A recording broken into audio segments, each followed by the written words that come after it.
Did trading Jason Bean fix the Louisville Kings offense? My name is Jaron Horton. I have over a decade of coaching experience across the NFL, the SEC, the UFL, and some other spring leagues. And in today's video, we're going to take a deep dive into the Louisville Kings offense and find out, have they found their problems? Now, just like we did last week with the Birmingham Stallions, we're doing a 3-game breakdown on the Louisville Kings. And what we found out in this 3-game breakdown is really that Louisville wants to be a pass first offense.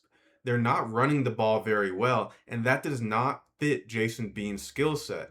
Now, Jason Bean has shown at Kansas University that he is an extremely athletic, dynamic quarterback, but he is not a pocket passer, drop back, throw first, make a whole bunch of reads across the field. He is a RPO, one read, tuck it and go type of quarterback. And that's great, but that doesn't fit what Louisville wants to do on offense. Louisville's really struggling up front on the offensive line to block, especially in the run game. So what they've tried to do now is become a true drop back offense where they want to throw the ball basically 70-80% of the time on base downs, which is a very, very high percent. You heard a few weeks ago Jason Bean was asking the coaches, can we run the ball? Down, and he gets there right when the ball arrives. Didn't interfere. This is a tremendous job defensively. And see, that's what Bean is saying. He wants to see the run game too. This defense is just sitting back playing pass. That's what he wants to do. That's his comfort zone.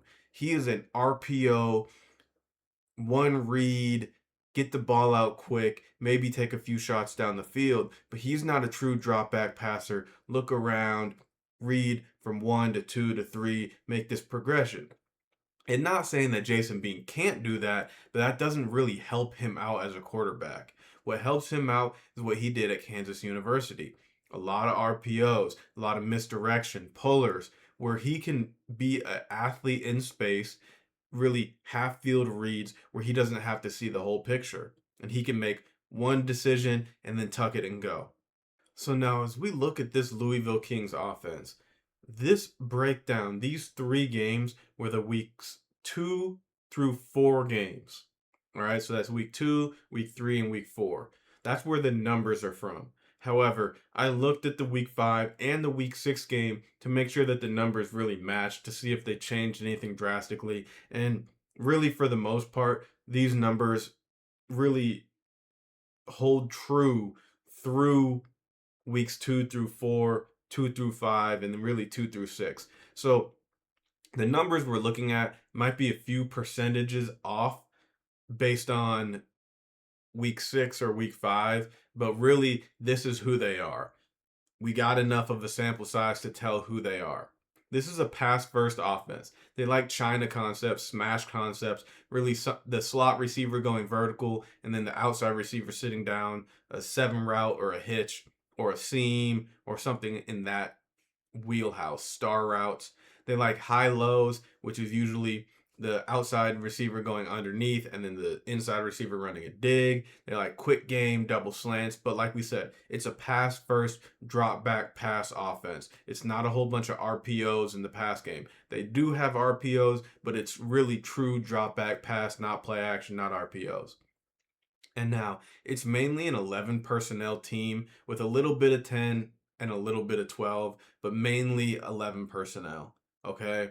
And then this team has a high amount of pre-snap movement. And what we mean by that is motion, whether that's true change of strength motion, where a receiver's going from one side of the formation to change the strength all the way to the other side, or if we're just getting a short motion or tight end movement or back movement or any other type of pre-snap movement. It could be a shift. There is about 50% of the plays have pre-snap movement, which really in this league doesn't happen a whole bunch because you have a little bit of a shorter play clock. The play clock's at 35 instead of 40 like it is in the NFL and college, as well as you don't have a whole bunch of time in the preseason and training camp to really learn all of these motions and get everyone on the same page. So Louisville's doing a good job because this pre-snap movement makes defenses have to communicate and everyone has to be on the same page. So although they do motion a lot, this motion can often tell us a lot about what they're trying to do. And we have some really high percentage ones, like receiver in motion, short in motion, where he's going to start out wide, motion into the core. That's been 100% pass so far. Here we have our Z in motion, just a quick one right here. Quick little Z in motion. That's been 100% pass. 13 passes, no runs. Just drop back pass, double move on the outside, out and up. Ends up being the Z that gets targeted. Little star concept up at the top. Move the chains with that catch. And then we see receiver change of strength motion. That's 80% pass. The wide receiver across change of strength motion, get into a 2x2 set. So we're thinking pass all day here. This is our China concept up top, flat 7 with the outside vertical stretch, and then a little bit of an inside high low, the drive concept, which this is their top concept. Here you can see the tight end scrambling, getting open, completion. This is back when they had Jason Bean at quarterback. But this is a picture of who they are on offense. Here we can see both of these tackles are struggling a little bit. We get 71 out here, Tunstall oversetting with the underneath move. 69 out here, short sets, and then gets beat outside. Quarterback escapes the pocket and gets a completion. So that's another high volume of pass. 8 passes to 2 runs. And now we get our tight end across motion. So if the tight end is going across the center, once again, 5 passes to 1 run. Not as big of a sample size, but still a high pass alert. This one happens to be a screen. The safety does a great job coming downhill, working through the trash, making the tackle. Now, the next motion that we have is a receiver motioning into the backfield, what I call SS motion. The Steelers used to run this a lot with Hines Ward, where he's going to motion in to tuck inside the tackle or the tight end. And really, a lot of times in the run game, he's searching for the strong safety. So he motions in, searches for the safety, and then he inserts to block the safety. Or then they have like a power pass off of that. But that's really balanced. 5 runs to 4 passes. It's been a little bit more run in week 5. Week 6, I think, was a little bit more pass, but they were losing in that game. So it is about balanced. But here we're getting GT, which is the guard and the tackle pulling. RPO being pulls, he has the option to throw the hitch, the flat, the 7 is just a runoff route unless no one covers him. But here he takes off, slides, probably should have kept going. But at the same time, he's kind of gotten beat up, so he slid. But probably would like to see him try to make this play and just use his athleticism and split those guys. But for whatever reason, he slid there. The SS motion to the GT wind back, guard tackle pull with the read and the pull with the quarterback. Like we said, I would like to see him maybe right here stick his foot in the ground and get vertical, or just get vertical there, but we slide and now it's 3rd and short. Now we have one alert that is a higher run alert, and that's tight end box motion. And what the difference is, tight end across motion is when he's starting outside of the core and motioning to the other side of the core outside. Tight end box is really where he's starting like over the guard and motions to the other guard. So he's staying in the backfield. So we'll see the difference between that. Motioning across the center all the way to the other side of the formation and just motioning from the backfield to the backfield. And when he's in the backfield, that's more run. And their run game is more zone run game. And that's the zone read arc, zone read zone, stretch read than it is gap scheme. They have a little bit of power out, but it's more zone run game. So notice the difference. Let your motion talk to you. Short little motion, alert, run. Here we're getting a Y fold. I'm not really sure what the blocking scheme is here. Looks like they're trying to double 90, but I'm not really sure what the blocking scheme is. Here we can see once again, they have a lot of struggles blocking the run, which is why they are trying to be a true drop back pass team. I don't think it was anything against Jason Bean or they didn't like him. He just does not fit this team and this offensive line. They've made some movements on their roster. They got rid of Benny Snell. They brought back James Robinson, and they're trying to figure out what they can do on offense still. Like we said, they are a true drop back pass offense, but at the end of the day, you want to have balance and you need to be able to run the ball to win football games. And they're trying everything that they can do to figure out how they can run the ball and how they can win football games. Now, the Louisville Kings are a true drop back pass first offense. They moved on from quarterback Jason Bean, who's more of a run RPO athletic quarterback, to kind of show that we want to be a true drop back pass team. And they do have some RPOs and they are willing to throw those. What I call the Michigan Arrow concept, because the Michigan Panthers really ran this a whole bunch last year with Bryce Perkins. And they will throw that and they are willing to throw the RPOs, which is just three to the flat. Here they're running a star concept with it, but this is that Michigan concept that I've been talking about. The Michigan Panthers ran this a lot last year, and here they do end up throwing it. This is a very difficult route to cover if you don't really drill it and practice it a whole bunch during the week. It can be a very difficult concept to cover because everyone has to be right, and it really comes down to all 11 guys on defense doing their job. By formation, they kind of tell you what they're trying to do. Two by twos, you're getting a lot of China and quick game, as well as some high lows. And three by ones, you're getting RPOs and high lows. But two by two, you're thinking more China quick game. Three by ones, RPO, especially four strong, and as well as high low.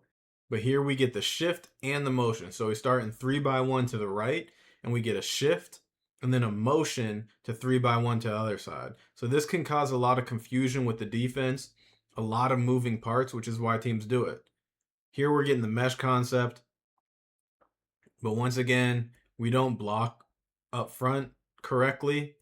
It looks like we don't send the center the correct way, and we get a free rusher who ends up with the PBU. So a lot of Louisville's struggles start up front.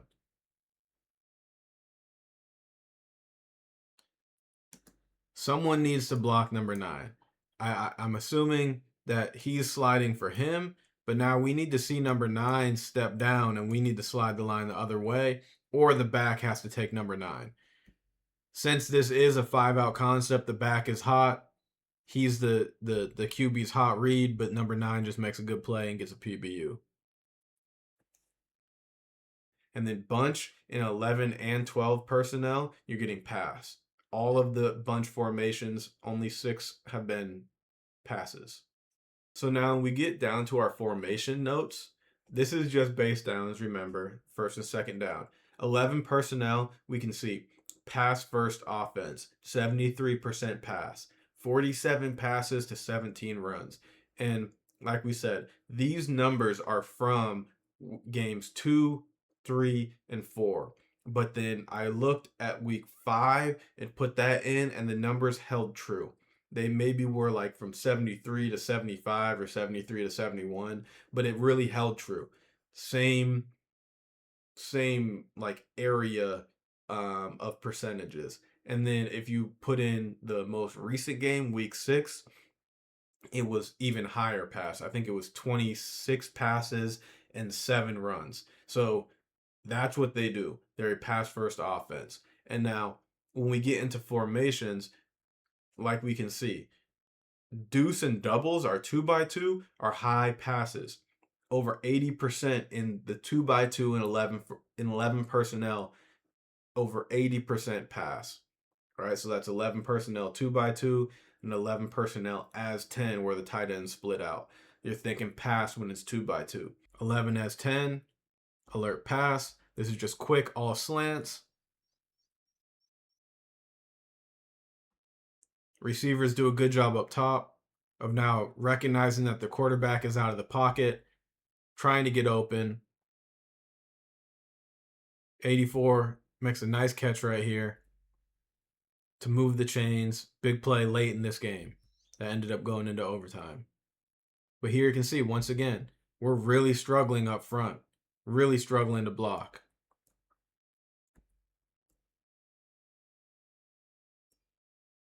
On the right side, both the tackle and the guard end up getting beat from just a pretty simple TE game.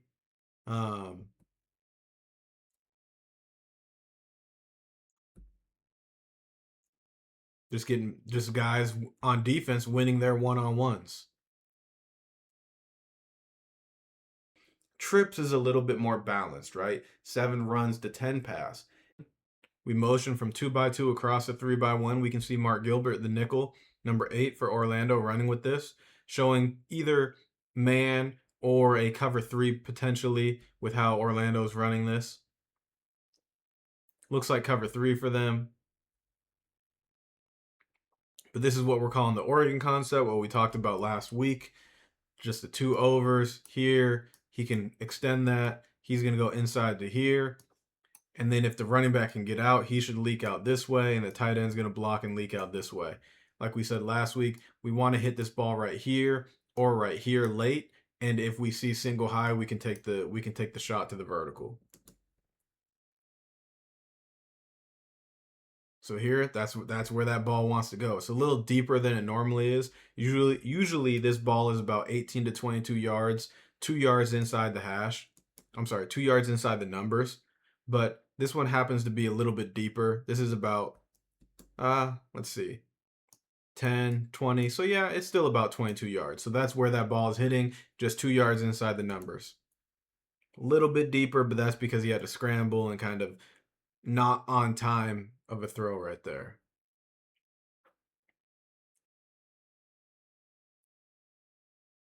There's our formation notes for 11 personnel. It's not a whole bunch. Really, the motion is what tells you a lot about this team. And then 12 personnel, like we said, is balanced and it's heavy pre-snap movement. We said earlier that it was about 50% of their snaps had pre-snap movement. In 12 personnel, 86% of their snaps have pre-snap movement. But only 2 of those are true change of strength, where someone's going all the way across and changing the strength. And now 12 personnel ace, 12 personnel 2x2 is a heavy run alert, struggling to run the football. Right here, 95 does a great job eating up this double. He eats up this double, allowing 28 to run through. That's complementary football in the front 7. And then really we have 2 unblocked players. We get this blitzer off the edge being unblocked as well.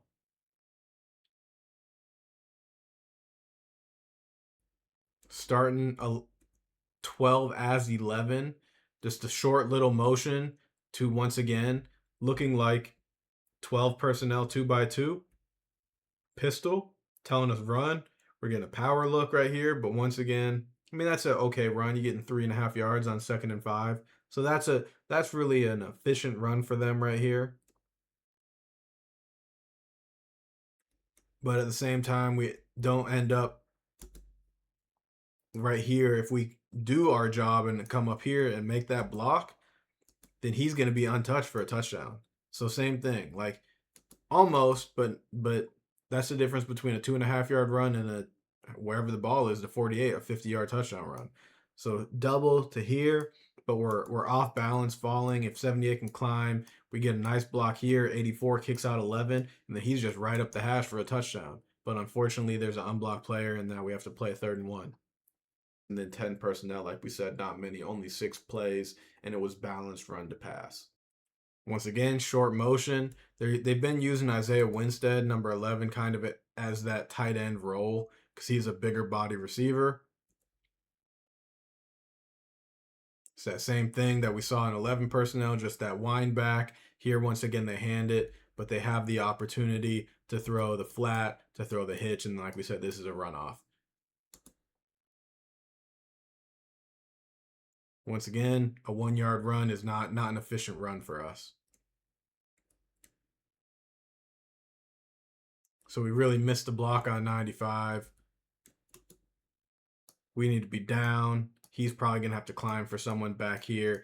Pull, really a kick out, and pull for the next backer. So he's probably going to go all the way here. He's going to go all the way here, one of the two. But we're not getting what we need right here, clearly.